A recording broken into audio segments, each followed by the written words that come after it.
Hi, welcome. My name's Ms. Sayers, and I'm going to be teaching Virtual Museums Actual Drawings this summer through Dwight Global. And if I haven't had the pleasure of meeting you already, I teach at Dwight, New York. I've taught there forever and a day. It feels like I've taught every grade at Dwight, New York in the arts program.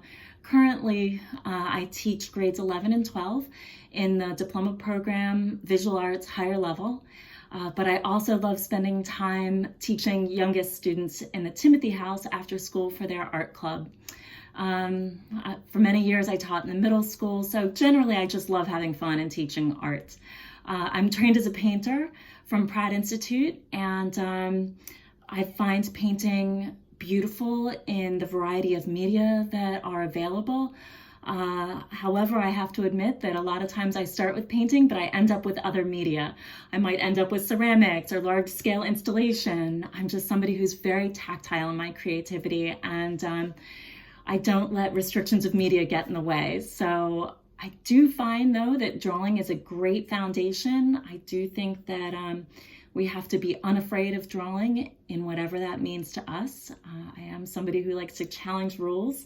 So I think traditional drawing is great, but I think that there are a lot of ways to interpret drawing.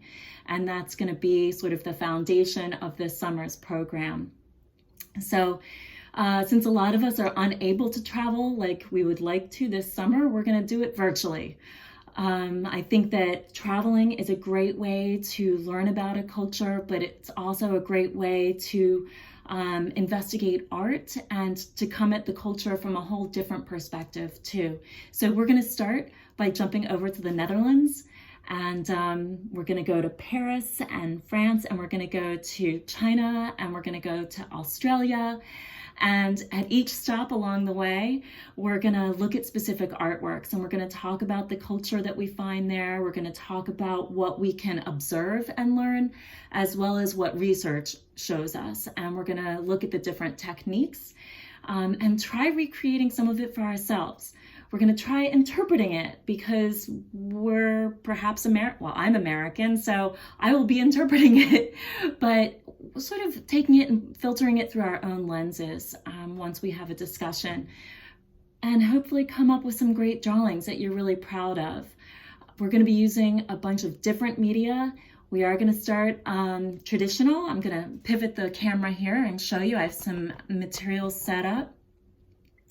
We're going to start with some drawing pencils and some erasers. Whatever you have at home will do. These happen to be some drawing pencils, including a 2B, a 4B, 6B, and so on. If you don't know what I'm talking about right now, we'll go over that. A variety of different erasers. Some charcoal, if you have it. I have compressed charcoal and vine charcoal too. Maybe you have that, maybe you don't. Maybe you have some Crayola markers at home. Those are fantastic, and we have secret ways of manipulating those into all sorts of things.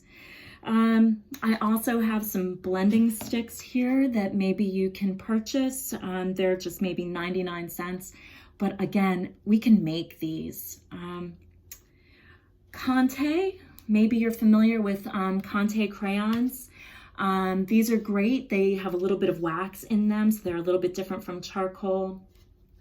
Oh, and then of course, Prisma markers. If you're familiar at all with these are a lot of fun.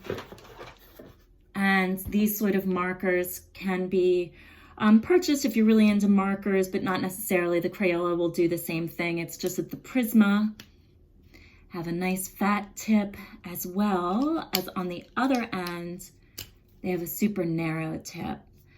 So sort of a 2-for-1 in those markers. Maybe at home you also have some colored pencils. Those are great. Maybe some extra brushes laying around. We're gonna have fun with those. Any sort of markers that you have at home. We're just gonna explore, and we're gonna see what these do, how to emulate the art that we find, as well as make it our own. Any paper that you have at home also is perfect. If it's computer paper, super. I also have drawing paper. I have newsprint paper. Oops, excuse me. So anything you have at home is going to be great. We'll make it work. The point is to have fun. So come join me. I look forward to seeing you online, and we'll get started. See you then.